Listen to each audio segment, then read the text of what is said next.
questions about your journalistic career and trajectory. So you've moved from CNN IBN to Lion to First Post, each time with more editorial ownership.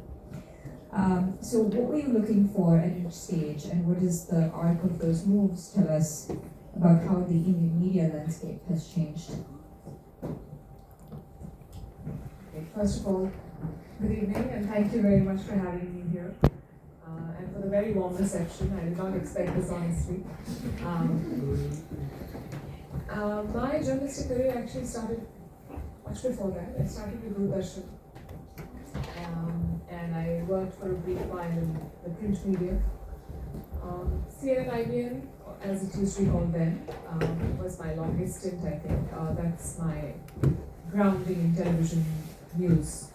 I started as a morning anchor and a junior resource on the foreign desk. And by the time I left, I was doing primetime news at 9 p.m. I worked towards getting that primetime slot, but when I got it, I hated it. And that's because I've always been a believer in a conversation that can be civic and decent, that tests, as I say, the elasticity of your ideas and not vocal cords. But that's what I ended up doing, or I was expected to do. And so that's why I left CNN IBN, because I was not enjoying the debates. Beyond was a project that I took up after taking a break from news.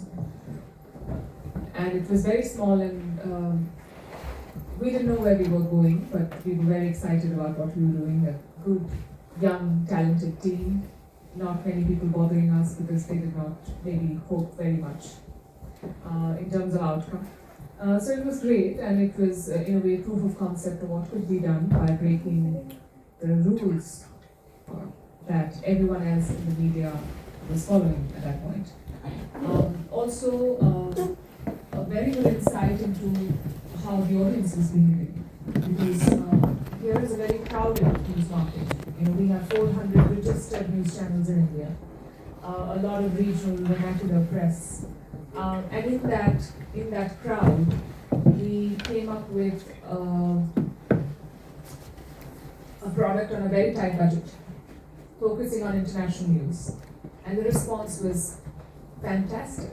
Not just in India, but as it happened over a period of time, we saw that a big chunk of our audience was outside India, and this is not just diaspora, but all kinds of people. That evidence is anecdotal. I don't have numbers, but I see the kind of responses, the emails, the messages that we get. So it was great, it was very encouraging. And then First Post was, after doing almost 20 years of television, was a foray into digital. So I think that there has been growth, there has been more editorial ownership, as you said. But it's also given me an opportunity to test old ideas, experiment, fail fast, and move on. And the response has been great. Now I'm on the cusp of starting the next one. It's very exciting. So I want to talk about your two shows, Gravitas and Vantage. They sort of feel editorially quite distinct. So Gravitas more explanatory, Vantage more opinionated. Was that a deliberate evolution in your own voice, or did the platforms kind of shape you?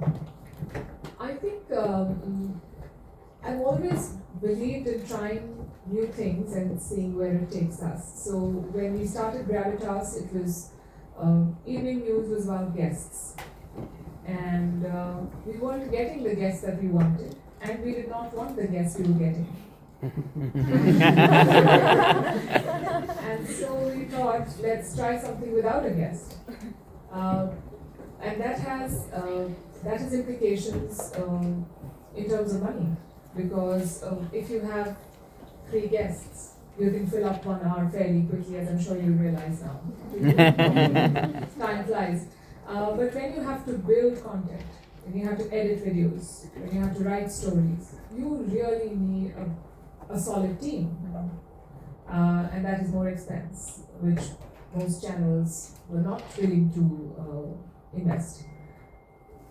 So yes, that's what we did with Gravitas. It started with a small team of writers. We built it as the show saw success. By the time we moved to Vantage, and I think there was a fair bit of opinion in Gravitas too, but I think as an individual, I also felt more confident that I could share my point of view with, for want of a better word, some authority. So yeah, that's it. It's not something that if you say, did I plan it like that? No, it just evolved. Right. So you've built one of the largest individual journalism audiences on YouTube globally. When you look at that audience versus a traditional TV audience, are they asking different questions of you? Does that change what you cover? The difference between television and digital is that, and this is old media versus new media. In television, we just assume that this is what people wanted to watch. In my initial years as a TV journalist, we covered a lot of politics, a lot of it. And I did wonder sometimes who would be interested in how many meetings the core committee of a particular political parties had, like why? But that's what we did because that's what everyone did. With digital, it has become a two-way communication. It is both healthy and sometimes it can be overwhelming because you may not want to know some stories or you may not like them, but those stories need to be told. So am I going to let that surround sound impact my decision? At the same time, can I take feedback? And YouTube is a different world. Sometimes I try not to open YouTube chat when I'm on the show because right? It's crazy. So here I am talking about something very serious, and then there are three people saying, "Oh, where were you yesterday?" They have their own thing going, which is great, but sometimes unnerving. So yes, you have to train yourself to know that these are people who invest their time in me, and so I have to be respectful of their point of view. But I should not let it sway me. So let's turn a little bit to your editorial philosophy and the actual craft. So you've argued that Western media dominates the global information agenda, but as a practitioner, when you're deciding what Advantage covers on a given day, what does sort of pushback against that dominance actually look like in editorial decisions? Pushback from? So just sort of pushing back on this notion that Western media sort of dominates the global agenda. If you're trying to counter that, how does that actually feed into sort of your editorial decisions? I'll tell you how we pick stories. We pick stories on the basis of course, the relevance. Like right now, it's very easy to figure out what your lead is, what's happened in the war. But sometimes it's not so clear, and there's no overarching big story. So you have to know. I think there are stories that do not get the platform that they deserve simply because they do not suit anyone's agenda. I do not want to villainize any geography. When you say Western media, it's because they have been the most powerful media for the longest time. Not all people it's a broad brush. Not everyone means ill or wants to underplay what we're doing. But a lot of things just do not get. For instance, when India hosted the G20 summit, we made sure that the African Union got fair representation. Right? It was a very big deal. But it's just the Indian media that was talking about it. This was as much a global story as anything else. So I think that sometimes because of bias, sometimes because of lack of understanding, sometimes because of lack of sensitivity, a lot of things get left out. It is our job, it is our duty to tell our story. And that is something that we're always conscious of. I'm also, it plays on my mind a lot that when we cover stories from the global south, we should not dwell too much on the exoticism. I'll give you an example. This is a very practical challenge that I face. We don't have very many international news agencies in our part of the world. So we depend invariably on your AFP or Reuters or AP. They will cover a Bangladesh only when something very dramatic happens. They don't care about the day-to-day. The young people of Bangladesh, their aspirations, their job situation, and so on, right? But I want to tell those stories. So I see that gap, and I don't know how to fill it. I've consciously made sure both in Beyond and in First Post to have an Africa show. But the stories that we get are of war, famine, strife, which are realities of that continent, but so are the young people and so we try to consciously then do a segment called Research in Africa where we're trying to tell the positive. It's tricky sometimes simply because you don't have enough material to work with. I hope that answers the question. Alright, so let's talk a little bit toward the media industry and what's coming. So with the rise of podcasts, independent media, where do you draw the line between sort of journalism and content, and does that sort of distinction still matter? It's a pet peeve. Journalists are not content creators, and I have a serious issue when those lines are blurred. And podcasts are a general term that have come to be used for interviews with the video. But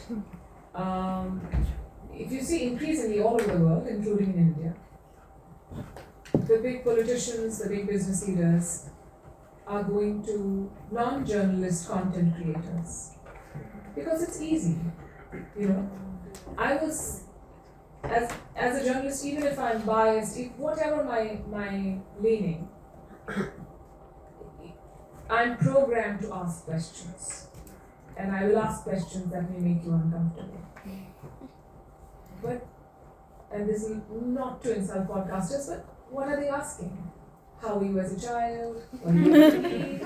It's very easy to answer those questions. But that takes away from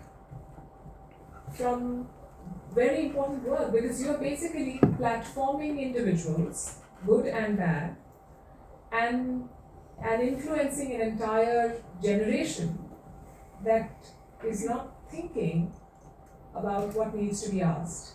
They're not probing. The media itself is facing many challenges, but this is one step ahead. So not everything is content, not everything is harmless, and we need to see that. You can't have, I don't want to name names, but they have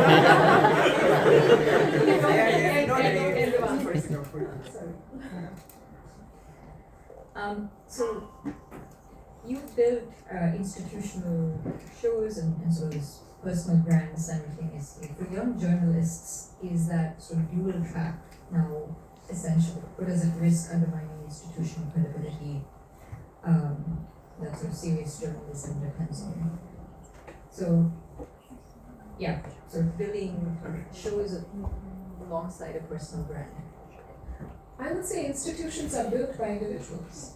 So if there are individuals who bring credibility, it helps the institution.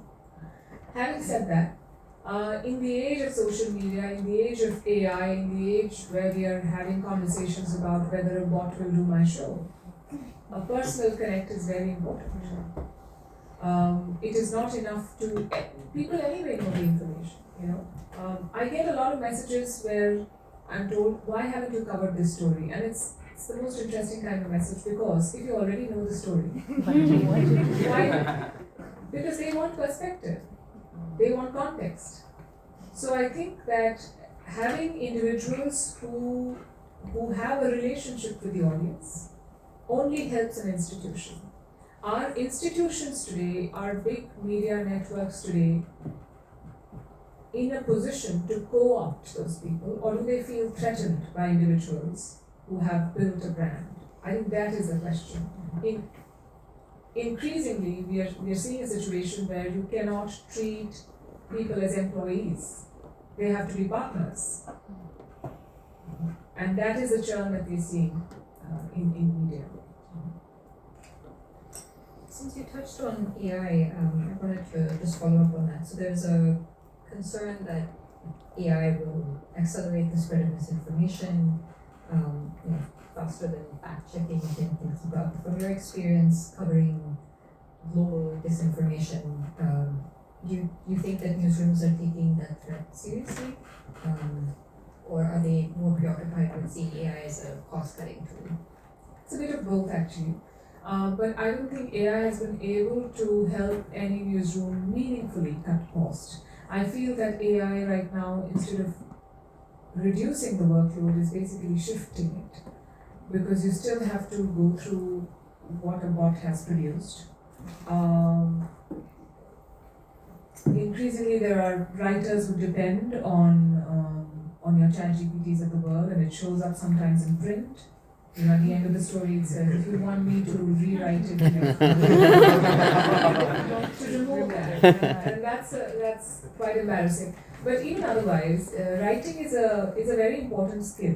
It's a life skill, I say, not just reading. People talk about reading all the time. But when you write, for instance, if today, when you go back home or to your hostel or wherever you live, think about this session. And if you have to write one paragraph about it, then you'll have to process your thoughts. You'll have to think, where do I start? What is going to be the body? And how do I end? And that helps you in honing your critical thinking. Not to mention, gives you the vocabulary to express yourself. So writing is an important skill for anyone in any line of work, especially for journalists. And when we depend on bots a lot, then we lose on it. That is one. What was the other part? So yes, are we taking the threat seriously? Yes, very much. And it's becoming increasingly difficult. What we've tried to do is that when we run a video, we have mandated that we run the source and the date on the clip. So that the person who is producing it has to, if you cannot find it, then you cannot use it. And yet errors slip in. So AI is very much a challenge because increasingly it is generating content and videos that look very authentic. And it's very tough. Right. Let me turn now to the sort of India-UK relationship. We'll be speaking a little bit more about your views on policy in the next session. But the India-UK relationship often gets framed through the lens of trade negotiations and diaspora politics. What do you think is genuinely underreported about how these two countries see each other?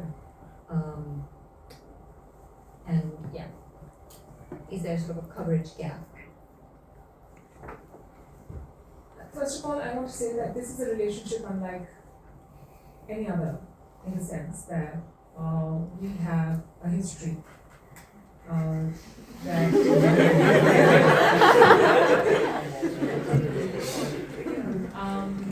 and yet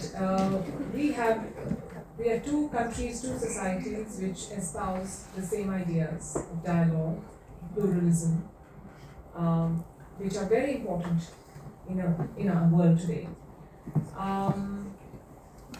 What does not get covered? I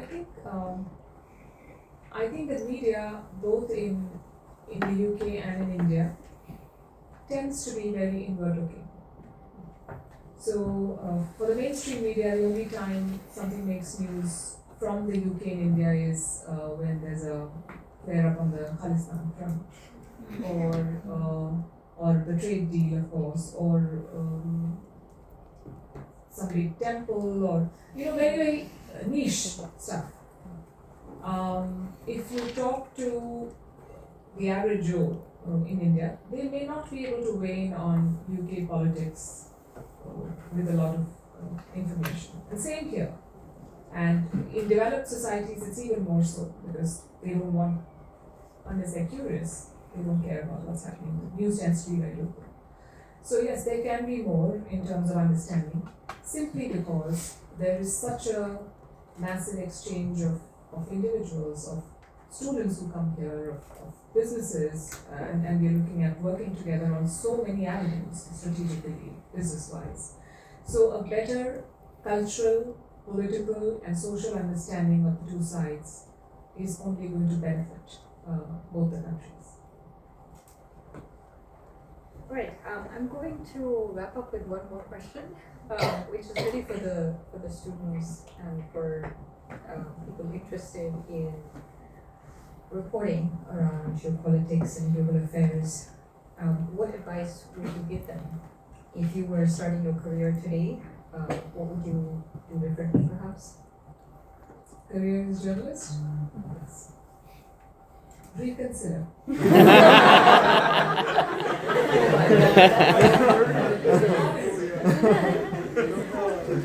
Because in a few years you'll see your cousins and your friends making more money, going on holidays, scheduling their lives in the way that works for them. But you will be called on a Saturday. Invariably, Donald Trump likes to start wars. It's not convenient at all.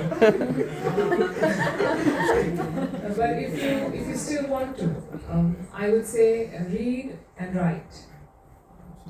And do not limit yourself to one genre or one style or one point of view.